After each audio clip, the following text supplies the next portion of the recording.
Hi everyone, first time channel पे आए हो तो सब्सक्राइब कर लेना, क्योंकि मैं यहाँ आपको कंप्लीट प्राइस एक्शन और एसएमसी सिखा रहा हूँ। मैं ऑलरेडी बहुत क्वालिटी वाले लेक्चर्स चैनल पर फ्री में अपलोड कर चुका हूँ। अगर आपने नहीं देखी है तो देख लीजिएगा। ऐसे लेक्चर्स आपको पूरे YouTube में कहीं नहीं मिलने वाला है। प्लेलिस्ट में सारे लेक्चर्स सीरियल वाइज अपलोडेड हैं। ठीक है, सो लेट्स स्टार्ट। आज जो है ना, हम बेसिक से एडवांस्ड की एक सीरीज स्टार्ट करने वाले हैं। बहुत लोगों के कमेंट्स थे, मेल थे कि सर एक बेसिक वाली सीरीज चाहिए। मैं ऑलरेडी एसएमसी वाली जो एडवांस्ड की सीरीज है ना, वो अपलोड कर चुका हूँ और वो एज इट इज चलता रहेगा। उसके साथ जो है ना, ये बेसिक टू एडवांस्ड वाली सीरीज भी स्टार्ट कर रहा हूँ, जिसमें आपको जितने भी लेक्चर्स अपलोड हो चुके हैं, अगर आपको समझने में प्रॉब्लम आ रही है ना, तो ये बेसिक लेक्चर्स देखने के बाद ना आपकी जो प्रॉब्लम्स है ना, वो सॉल्व हो जाएगा। तो आप बेसिक लेक्चर देखने के बाद फिर वो एडवांस्ड की सीरीज देख लेना, आपके और भी ज्यादा डाउट्स क्लियर हो जाएंगे। ठीक है, आज जो है ना, हम ये कुछ पॉइंट्स हमने यहाँ पे लिखा है। सबसे पहले हम ट्रेंड या स्ट्रक्चर की बात करेंगे। इस स्ट्रक्चर के अंदर या इस ट्रेंड के अंदर में 3 तरह का ट्रेंड होता है। एक आपका अप ट्रेंड होता है जिसको हम पॉजिटिव स्ट्रक्चर कहते हैं, एक आपका डाउन ट्रेंड होता है जिसको हम नेगेटिव स्ट्रक्चर कहते हैं, और एक आपका साइडवेज होता है। इन तीनों स्ट्रक्चर के बारे में हम डिटेल में बात करने वाले हैं कि कैसे एक अप ट्रेंड का फॉर्मेशन होता है, कब एक अप ट्रेंड कंफर्म होता है, एक डाउन ट्रेंड कब फॉर्म होता है, कब उसका स्ट्रक्चर एक कंफर्म माना जाएगा, और किस सिनेरियो में साइडवेज स्ट्रक्चर को हम कंसिडर करेंगे। ज्यादातर लोग साइडवेज में फंस जाते हैं, वो स्ट्रक्चर को समझ नहीं पाते हैं कि कौन सा स्ट्रक्चर साइडवेज में कंसिडर होगा, कौन सा अप ट्रेंड या डाउन ट्रेंड में कंसीडर होगा। ठीक है, फिर उसके बाद जो है ना, हम रन एंड पुलबैक के बारे में बात करेंगे कि एक रन की वेव बनने में कितने कैंडल्स की रिक्वायरमेंट होती है, या एक रन की वेव किस वेव को हम कह सकते हैं, यानी कौन सा वेव एक रन की वेव बनने के लिए वैलिडेट होता है, या किस वेव को हम पुलबैक की वेव कंसीडर करेंगे। फिर बॉस क्या होता है, चॉक क्या होता है, किसी भी ट्रेंड में बॉस कब हम मानते हैं, या ट्रेंड जब चेंज होता है किस सिचुएशन में चॉक वैलिड होता है, किस सिचुएशन में चॉक इनवैलिड होता है। फिर सबसे जो मोस्ट इंपॉर्टेंट टॉपिक है, दैट इज द इंड्यूसमेंट। फिर उसके बाद हम इंड्यूसमेंट के बारे में बात करेंगे, और ये टॉपिक इंड्यूसमेंट वाला ना थोड़ा कॉम्प्लेक्स है, तो इसको हम आपको सिंप्लीफाइड करके समझाने की कोशिश करेंगे। ठीक है, आज मैं आपको आपके सामने ड्रॉ करके हर एक चीज समझाऊंगा। मैं ऑलरेडी कोई भी पिक्चर्स यहाँ पे ड्रॉ नहीं कर रखा है। ठीक है,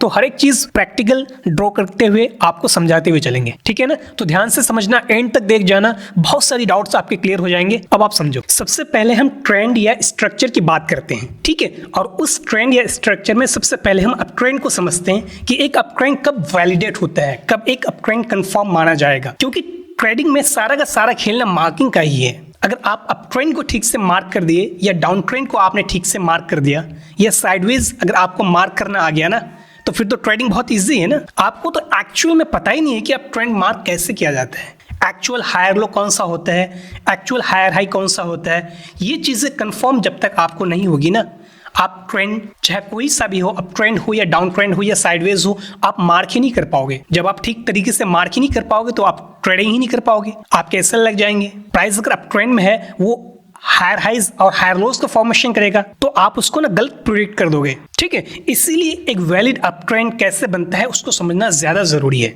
अब आप समझो, सबसे पहले ना, लेट्स सपोज मान लो कि ये एक लो पॉइंट है, मतलब यहां से प्राइस अगर उठना शुरू किया है, ये एक लो पॉइंट है, चाहे ये प्राइस का कोई भी लेवल हो सकता है जहां से प्राइस ने उठना स्टार्ट किया। ठीक है, लेट्स सपोज यहां से प्राइस उठ के ना ऊपर गया और एक हाई पॉइंट लगाया।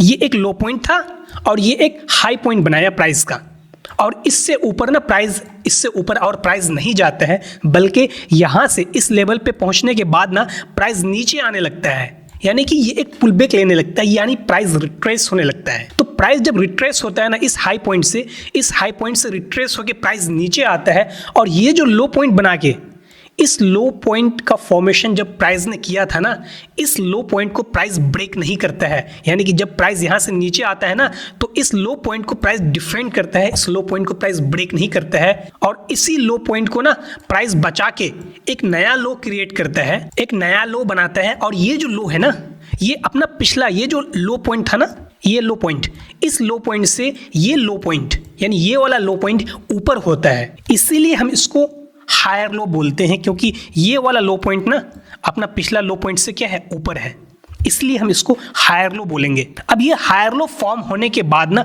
प्राइस जब दोबारा से ऊपर जाता है और इस हाई को, यानी ये जो हाईएस्ट पॉइंट फॉर्म हुआ था ना, इस हाईएस्ट पॉइंट को जब ब्रेक करता है ना प्राइस, अभी हम विक से ब्रेक करेगा या बॉडी की क्लोजिंग देगा, अभी हम इसके बारे में बात नहीं कर रहे हैं, अभी हम आगे बात करेंगे इसके बारे में। बट अभी सिर्फ आप ये समझो कि जब इस हाई पॉइंट को ब्रेक करता है ना प्राइस, तो यही हाई को ब्रेक करना ही ब्रेक ऑफ स्ट्रक्चर कहलाता है, जिसको हम सिंपली बॉस कहते हैं। बॉस क्लियर हुआ ना कि बॉस आप किसको कहोगे? ट्रेंड के केस में जब हाईएस्ट पॉइंट को, ये जो हाईएस्ट पॉइंट है ना, इस हाईएस्ट पॉइंट को जब ब्रेक किया जाता है प्राइस के द्वारा, तो इसको बॉस कहते हैं, यानी ब्रेक ऑफ स्ट्रक्चर कहते हैं। तो ये ब्रेक ऑफ स्ट्रक्चर होने के बाद प्राइस ऊपर जाता है, एक नया हाई बनाता है, और ये जो हाई पॉइंट है ना, यानी ये जो हाईएस्ट पॉइंट बनेगा ना, ये इस हाई से, यानी इस पिछले हाई से क्या होता है? ऊपर होता है। इसीलिए इस हाईएस्ट पॉइंट को हम हायर हाई बोलते हैं। अब आपको एक बात समझ आई ना कि इस पॉइंट को हम हायर हाई क्यों बोलते हैं और इस पॉइंट को हम हायर लो क्यों बोलते हैं? क्योंकि ये अपने पिछले लो से या अपने पिछले हाई से ऊपर होता है, इसीलिए हम इसको हायर लो और हायर हाई बोलते हैं। तो ये मेरा दूसरा हाईएस्ट पॉइंट बना। अब ये दूसरा जो हाईएस्ट पॉइंट है ना, ये हायर हाई कहलाएगा, ना कि सिर्फ हाई कहलाएगा। हाई तो हमने सिर्फ इस पॉइंट को माना ना, ये पॉइंट मेरा अब हायर हाई कहलाएगा। तो हायर हाई के फॉर्म होने के बाद अब प्राइस जो है ना दोबारा से पुल बैक लेगा, यानी प्राइस फिर से नीचे रिट्रेस करेगा और इस लो पॉइंट को, यानी अब ये जो पिछला हायर लो है ना, इस हायर लो को प्राइस ब्रेक नहीं करेगा अगर उसे अप ट्रेंड में कंटिन्यू करना है। तो प्राइस इस हाईएस्ट पॉइंट से इस तरह से नीचे आएगा और इस हायर लो को ब्रेक नहीं करेगा, बल्कि एक नया लो बनाएगा। और ये लो ना, ये जो अपना पिछला हायर लो है ना, इससे क्या होगा? ऊपर होगा। इसीलिए ये जो पॉइंट है ना, ये भी पॉइंट आपका हायर लो पॉइंट कहलाएगा। आपको बात समझ आई ना कि हायर लो कब फॉर्म होता है? ऐसे ही सिमिलरली ये लो बनाने के बाद प्राइस ऊपर जाएगा और इस हायर हाई को ब्रेक करेगा, तो इसको हम सबसे पहले ब्रेक ऑफ स्ट्रक्चर बोलेंगे। और ये जो हाईएस्ट पॉइंट है ना, ये हाईएस्ट पॉइंट मेरा हायर हाई कहलाएगा। अब ये हायर हाई कब कंफर्म होगा उसके बारे में भी बात करेंगे ना। हायर हाई को कंफर्म होने के लिए एक इंपॉर्टेंट पॉइंट होता है, that is the inducement. Inducement की वजह से हायर हाई कंफर्म होता है। बट हायर लो कब कंफर्म होता है उसको भी आप समझ लो पहले। ये जो हायर लो है ना, ये जो लोएस्ट पॉइंट है, ये लोएस्ट पॉइंट या ये लोएस्ट पॉइंट, ये हायर लो कब कंफर्म होगा? जब प्राइस इस हायर हाई के ऊपर में, इस हायर हाई के ऊपर में या इस हायर हाई के ऊपर में इस तरीके से कैंडल की क्लोजिंग दे देगा ना, तो ये जो मेरा हायर लो है, ये जो मेरा हायर लो है, ये मेरा हायर लो कंफर्म माना जाएगा। हायर लो की हम सिर्फ बात कर रहे हैं, अभी हायर हाई की बात नहीं कर रहे हैं। हायर लो के कंफर्म होने के लिए सिर्फ इतना ही काफ़ी है कि वो इस हायर हाई के ऊपर में कैंडल की क्लोजिंग दे दे। अभी तो बेसिक से एडवांस्ड वाली सीरीज़ के बहुत सारे लेक्चर्स आएंगे और बहुत डीपली डिटेल में बात करने वाले हैं। बेसिक से बात करेंगे और एडवांस तक लेके जाएंगे। आपने अगर फर्स्ट टाइम आए हो तो सब्सक्राइब कर लेना। मैं यहाँ बहुत क्वालिटी वाले लेक्चर्स अपलोड करता हूँ और आगे भी करता रहूँगा। तो सिमिलरली ऐसे ही ना अप ट्रेंड का फॉर्मेशन होता है, फिर प्राइस पुल बैक लेगा, फिर हायर हाई को ब्रेक करेगा, फिर बॉस कहलाएगा। ठीक है, तो सिमिलरली ऐसे ही प्राइस जो है ना अप ट्रेंड में चलता है। आपको अप ट्रेंड समझ में आ गया ना? हमने आपको बॉस भी समझाया। ये तो एक थ्योरेटिकल पिक्चर हुआ जो आपको बुक्स में भी मिलेंगे, बट एक्चुअल में जो चार्ट में अप ट्रेंड होता है ना, वो थोड़ा डिफरेंट होता है। हम आपको अब एक्चुअल पिक्चर शो करते हैं कि एक्चुअल तरीके से कैसे चार्ट में प्राइस चलता है। पहले हम आपको थ्योरेटिकल बताते हैं, फिर हम आपको प्रैक्टिकल चार्ट में समझाएंगे। अब आप समझो, जैसे ये लो पॉइंट है ना, इसी लो पॉइंट से हमने प्राइस को ऊपर उठाया था आपको समझाने के लिए। लेट सपोज मान लो इस लो पॉइंट से प्राइस ऊपर जाता है और एक हाई बनाता है। ठीक है, ये हाई पॉइंट हो गया मेरा और ये मेरा लो पॉइंट हो गया। तो इस लो पॉइंट से इस हाई पॉइंट तक जब प्राइस जाता है तो क्या ऐसे ही डायरेक्ट थोड़ी ना चला जाता है? बिल्कुल भी ये प्राइस के चलने का तरीका नहीं है। एक्चुअल में प्राइस कैसे चलता है हम आपको वो दिखाते हैं। जब प्राइस इस लो पॉइंट से उठता है ना, मान लो इस लो पॉइंट से प्राइस उठा, ऊपर गया, ऊपर जाने के बाद प्राइस थोड़ा रिट्रेस करता है, फिर ऊपर जाता है और इस हाई पॉइंट को ब्रेक करता है। ब्रेक करने के बाद प्राइस फिर पुल बैक लेता है, फिर प्राइस ऊपर जाता है, इस हाई को ब्रेक करता है, एक नया हाई बनाता है। ये हाई बनाने के बाद प्राइस नीचे थोड़ा रिट्रेस करता है, फिर जाके एक हाईएस्ट पॉइंट क्रिएट करता है। और ये जो हाई पॉइंट है ना, इस पॉइंट को हमने हाईएस्ट पॉइंट माना था, that is the high point. अब आप इसको ये मत समझ लेना कि ये मेरा हाईएस्ट पॉइंट है, ये मेरा हाईएस्ट पॉइंट है, ये मेरा हाईएस्ट पॉइंट है। ये मेरा जस्ट एक इंटरनल हाई है। अब थोड़ी चीज़ें कॉम्प्लेक्स होती जा रही है, आप उलझना मत चीज़ों में। ये पूरा का पूरा मेरा एक वेव है, लेकिन ये एक वेव ही तो आपका छोटा छोटा इस तरीके से रन पुल बैक में चलेगा। ये जो मैंने आपके लिए एक वेव बनाया है ना, इस तरीके से यहाँ तक, प्राइस इस तरीके से डायरेक्ट 90 डिग्री से ऊपर कभी नहीं जाता है। ये प्राइस के चलने का तरीका नहीं है। प्राइस हमेशा आपका छोटा छोटा इस तरीके से रन पुल बैक बनाता हुआ ऊपर जाएगा। ये बात हमेशा आप ध्यान में रखना। तो ये जो हाई पॉइंट है ना, जिसको हमने हाईएस्ट पॉइंट माना था, अब यही मेरा ये हाईएस्ट पॉइंट बनेगा।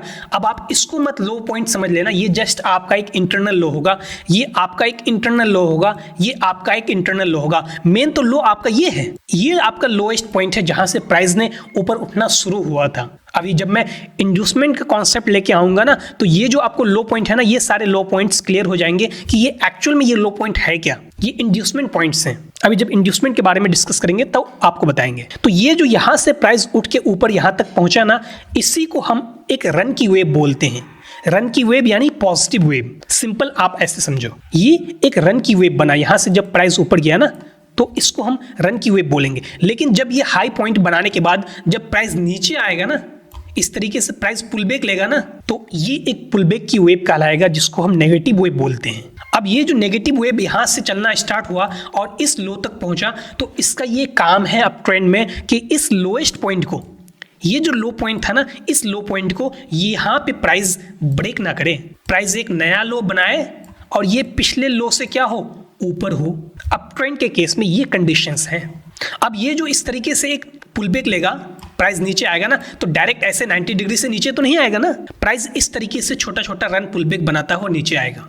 तो अप ट्रेंड के केस में रन की वेव भी जो ऊपर जाएगा प्राइस, तो इस तरीके से छोटा छोटा रन पुल बैक बनाता हुआ ऊपर जाएगा, और प्राइस नीचे आएगा ना, तो इस तरीके से छोटा छोटा रन पुल बैक बनाता हुआ प्राइस नीचे आएगा। अगर ये एक पुल बैक भी लेगा तो रन एंड पुल बैक के केस के डिफरेंस आप समझ गए ना। तो ये पॉइंट मेरा हायर लो कहलाएगा, क्योंकि इस लो पॉइंट से क्या है, प्राइस ऊपर है। अब ये लो बनाने के बाद प्राइस वापस से ऊपर जाता है और इस हाईएस्ट पॉइंट को प्राइस जब ब्रेक करता है ना, इसी को हम ब्रेक ऑफ स्ट्रक्चर बोलते हैं, जिसको हमने बॉस कहा है। अब यहां से जो ये लो पॉइंट बना के प्राइस इस हाईएस्ट पॉइंट को ब्रेक करेगा, तो ऐसे प्राइस थोड़ी ना जाएगा।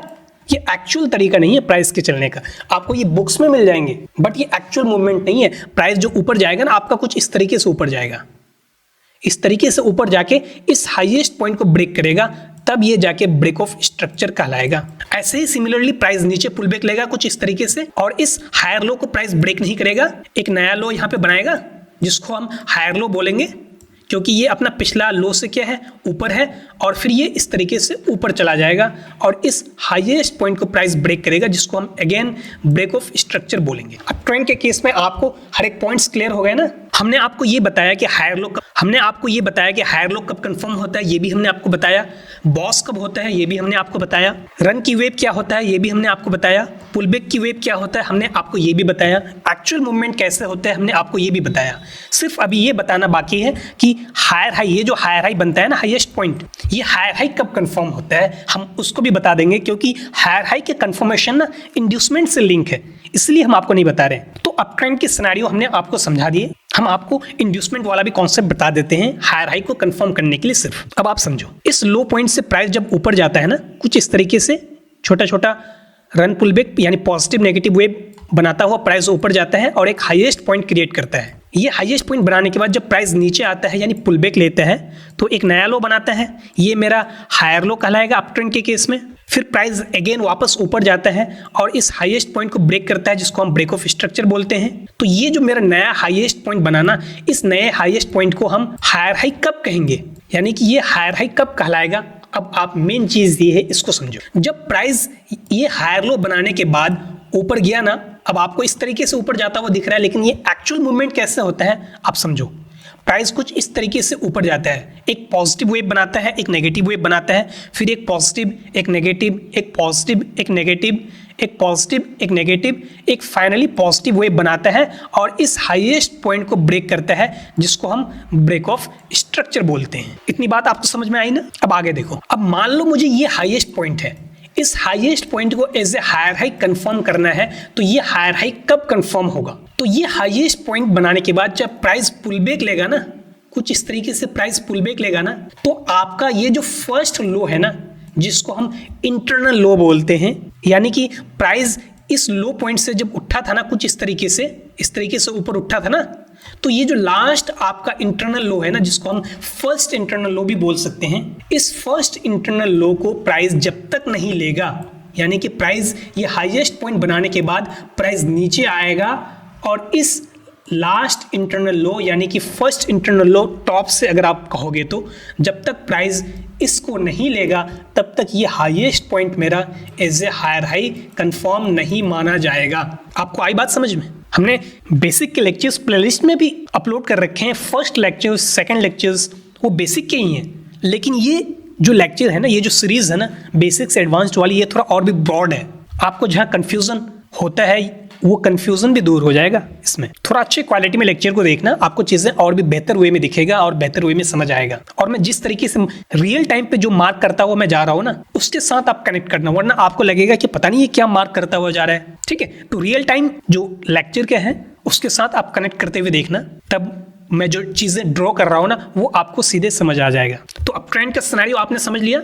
हमने हायर लो आपको कंफर्म करके दिखाया, हायर हाई कब कंफर्म होता है हमने वो दिखाया कि ये जो फर्स्ट इंटरनल लो है ना, इसी फर्स्ट इंटरनल लो को जब तक प्राइस नहीं लेगा ये मेरा highest point as a higher high confirm नहीं माना जाएगा। और इसी फर्स्ट इंटरनल लो टॉप से जो है ना, यही मेरा इंड्यूसमेंट पॉइंट होता है। इसी को हम इंड्यूसमेंट पॉइंट कहते हैं। ये पॉइंट मेरा इंड्यूस क्यों कहलाता है? क्योंकि जब प्राइस यहाँ से नीचे आता है ना, तो ये जो जोन है ना, ये एक बाइंग जोन होता है। लोगों को लगेगा कि प्राइस यहाँ से ऊपर जाएगा। इंड्यूस का मतलब ही होता है लोगों को यहाँ पे बाई करने के लिए उकसाना, अप ट्रेंड के केस में। तो आप यहाँ से बाई करोगे, लेकिन प्राइस थोड़ा सा ऊपर शो करा के आपको फिर प्राइस नीचे आ जाएगा। इसीलिए ये पॉइंट ना इंड्यूसमेंट पॉइंट कहलाता है। इससे डिटेल्ड और आपको कहीं भी लेक्चर नहीं मिलने वाला है। अगर आपको इस पे भी समझ नहीं आ रहा है ना, तो आप दोबारा बार बार रिपीट करना, थोड़ा कूल माइंड से देखना, चीजें समझ आ जाएगी। कोई इतनी मुश्किल वाली चीज है नहीं। तो अप ट्रेंड का सिनेरियो हमने आपको समझा दिया। अब हम डाउन ट्रेंड के केस को समझते हैं कि डाउन ट्रेंड के केस में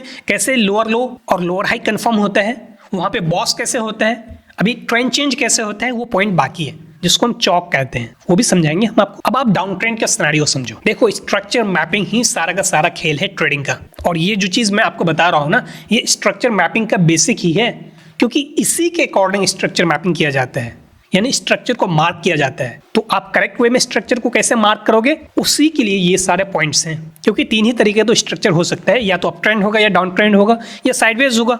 चौथा तो कोई हो सकता नहीं ना।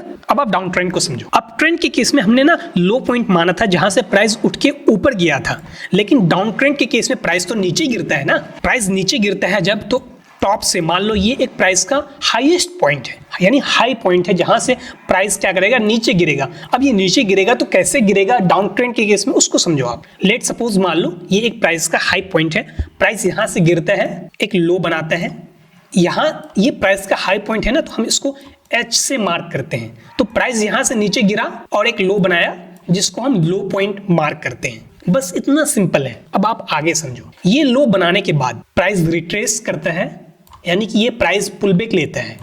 प्राइस जब पुल बैक लेता है ना, तो ये जो एक हाई बनाता है ना, नया हाई, ये नया हाई इस पिछले हाई से क्या है, नीचे है। ऑब्वियसली बात है, आपको भी दिख रहा है नीचे है, इसीलिए हम इसको लोअर हाई बोलेंगे, क्योंकि ये हाई अपना पिछला हाई से क्या है, नीचे है। और जब प्राइस इस तरीके से रिट्रेस करे ना, इस हाईएस्ट पॉइंट को प्राइस ब्रेक नहीं करना चाहिए डाउन ट्रेंड के केस में, तभी एक वैलिड डाउन ट्रेंड का फॉर्मेशन होगा। तो ये नया हाई बनाने के बाद, जिसको हमने लोअर हाई माना क्योंकि ये इस हाई से नीचे है, प्राइस नीचे आता है और इस लोएस्ट पॉइंट को ब्रेक करता है, जिसको हम ब्रेक ऑफ स्ट्रक्चर बोलते हैं।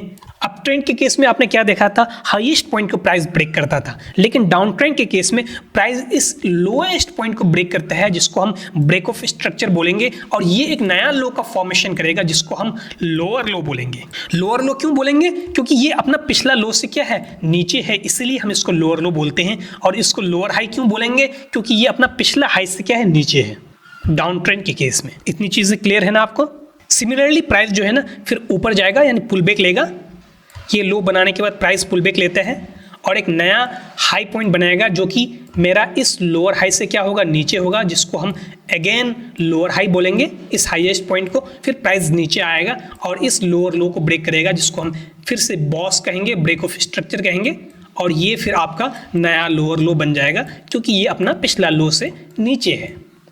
इसी तरीके से सिमिलरली जो है प्राइस डाउन ट्रेंड के केस में चलता है, इस तरीके से लोअर हाई लोअर लो, ये आपका लोअर हाई बनेगा, ये आपका लोअर लो बनेगा, ये आपका लोअर हाई बनेगा, और ये आपका लोअर लो बनेगा। डाउन ट्रेंड के केस में लोअर हाई और लोअर लो का फॉर्मेशन होता है। अब ये जो वेव है ना, जिसको हमने ये वेव, इस वेव को रन की वेव बोलते हैं डाउन ट्रेंड के केस में।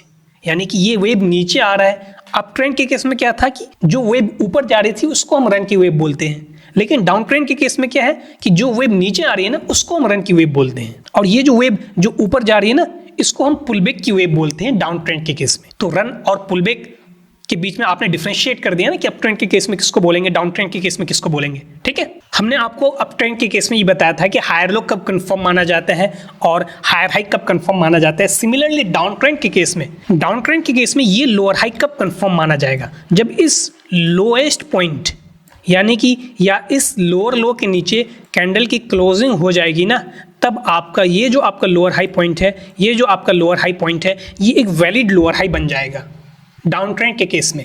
अब ये लोअर लो कब कंफर्म होगा हम उसको समझते हैं। लोअर हाई तो हमने समझ लिया ना कैसे कंफर्म होता है। अब लोअर लो की कंफर्म होने का जो कनेक्शन है ना वो इंड्यूसमेंट से है। अगेन जो हमने अप ट्रेंड के केस में आपको बताया था, अब समझो डाउन ट्रेंड के केस में हमने आपको बताया कि लोअर हाई कब कंफर्म होता है, जब प्राइस बॉस करता है, यानी कि इस लोएस्ट पॉइंट के नीचे जब कैंडल की क्लोजिंग करता है ना, या इस लोएस्ट पॉइंट के नीचे जब यहाँ पे कैंडल की क्लोजिंग होती है, तब मेरा ये लोअर हाई कंफर्म माना जाता है। बट हमने आपको अभी ये नहीं बताया कि ये लोअर लो कब कंफर्म होता है। लोअर हाई की कंफर्मेशन तो आपने समझ लिया। अब समझो कि ये लोअर लो कब कंफर्म होता है, जब प्राइस डाउन ट्रेंड में कुछ इस तरीके से नीचे आता है। ये एक रन की वेव है, ये एक पुलबैक की वेव है। अब ये जो रन की वेव स्टार्ट हो रहा है ना, जो नीचे आ रहा है ना प्राइस, तो ये नीचे जो आ रहा है प्राइस कुछ इस तरीके से छोटा छोटा पॉजिटिव नेगेटिव वेव बनाता हुआ नीचे आ रहा है और ब्रेक ऑफ स्ट्रक्चर कर रहा है। और यही तरीका होता है प्राइस के चलने का, हमने अभी आपको स्टार्टिंग में बताया। तो जब प्राइस नीचे आया ना, नीचे आके लेट सपोज मान लो ये एक लोएस्ट पॉइंट बनाया जिसको हमने लोअर लो माना है। अब ये लोअर लो कब कंफर्म होगा उसको समझो। ये जो प्राइस आपका इस तरीके से पॉजिटिव नेगेटिव बनाता वो नीचे आके एक लो बनाया है ना, तो ये जो लास्ट पॉइंट है ना, लास्ट मेरा इंटरनल जो हाई पॉइंट है ना, जब तक प्राइस इस लास्ट इंटरनल हाई को नहीं लेगा ऊपर जाके इस तरीके से, तो ये जो मेरा लोअर लो है ना ये कंफर्म नहीं माना जाएगा डाउन ट्रेंड के केस में। तो ये जो लास्ट इंटरनल हाई है यही मेरा इंड्यूसमेंट पॉइंट भी कहलाता है। इसी इंड्यूसमेंट को लेने के बाद ही मेरा लोअर लो कंफर्म होता है डाउन ट्रेंड के केस में। ठीक है, अब सिमिलरली अगर ये मेरा लोएस्ट पॉइंट, इसको अगर हम लोअर लो मानेंगे ना, तो ये मेरा जो लास्ट इंटरनल हाई पॉइंट है ना, ये मेरा इंड्यूसमेंट पॉइंट कहलाएगा। और प्राइस जब ऊपर जाएगा इस इंड्यूसमेंट को लेगा, तो ये मेरा सबसे lowest point as a lower low confirm माना जाएगा। आपको अप ट्रेंड का सिनेरियो भी समझ में आया, आपको डाउन ट्रेंड का भी सिनेरियो समझ में आया। हर एक पॉइंट्स, रन पुलबैक, बॉस क्या होता है, लोअर हाई लोअर लो, आईडीएम क्या होता है, दैट इज द इंड्यूसमेंट। ठीक है, अब मैं साइडवेज मार्केट की बात कर लेता हूं। हमने अप ट्रेंड की बात की, डाउन ट्रेंड की बात की, अब एक फाइनली जो है मेरे पास साइडवेज मार्केट रह जाता है, उसको भी समझ लेते हैं। अब देखो साइडवेज को समझना बहुत ही सिंपल है। ये सपोज मान लो ये एक लो पॉइंट है, लो पॉइंट बनाने के बाद प्राइस ऊपर जाता है, एक हाई बनाता है, और ये हाई बनाने के बाद प्राइस नीचे आता है, और ये जो लो है ना, इस लो को प्राइस ब्रेक भी कर सकता है, यानी इसके नीचे कैंडल की क्लोजिंग भी दे सकता है, और इस लो को विक से भी ब्रेक कर सकता है कुछ इस तरीके से। ठीक है, दोनों सिनेरियो हो सकता है। फिर वापस प्राइस ऊपर जाता है और इस हाई को भी ब्रेक कर देता है, चाहे वो विक से करे या कैंडल की क्लोजिंग के साथ करे। तो प्राइस ऊपर भी ब्रेक करे, प्राइस नीचे भी ब्रेक करे। ये हाई ब्रेक करने के बाद प्राइस फिर से नीचे आता है और इस लो को या तो ब्रेक कर देता है कैंडल की क्लोजिंग के साथ या विक के साथ, या अगर ब्रेक ना भी करे इस लेवल तक प्राइस पहुंचता है ना, फिर वापस से ऊपर जाए, वो एक रेंज का फॉर्मेशन कर दे। मान लो ये हाई रेंज बना दिया और ये आपका एक लो रेंज बना दिया, इसी में प्राइस इस तरीके से ट्रैवल कर रहा है, तो ये एक एज ए साइडवेज मार्केट कहलाएगा। आपको आ रही बात ना समझ में? साइडवेज मार्केट का ब्रेकआउट कैसे होता है, ब्रेकडाउन कैसे होता है, ये तो हमने ब्रेकआउट और ब्रेकडाउन वाला लेक्चर में आपको बता चुके हैं ना। तो हमने अप ट्रेंड, डाउन ट्रेंड और साइडवेज के तीनों सिनेरियोस को हमने समझा और बहुत डिटेल में समझा, इस तरीके से समझा कि एक छोटे बच्चे को भी समझ आ जाएगी चीजें। हमने इतना सिंपलेस्ट फॉर्म में आपको समझाने की कोशिश करी है। कोई भी डाउट्स हो तो कमेंट सेक्शन में पूछ लेना। इनके आगे जो फर्दर पार्ट्स हैं, अभी तो बहुत सारे बेसिक टू एडवांस वाले सीरीज के लेक्चर्स आएंगे, लेक्चर बहुत ज़्यादा लंबी ना हो जाए, इसलिए मैंने इनको ना पार्ट्स में क्लासिफाई कर दूंगा चीज़ों को, ताकि आपको देखने में भी बोरिंग फील ना हो और मुझे लेक्चर रिकॉर्ड करने में भी कोई प्रॉब्लम ना हो। काफ़ी लंबी लेक्चर हो तो थोड़ा प्रॉब्लम होता है रिकॉर्ड करने में। ठीक है, बहुत जल्दी सेकंड लेक्चर आ जाएगा। See you in the next one. Like नहीं किया तो कर देना और उन तक भी शेयर करना। बाय।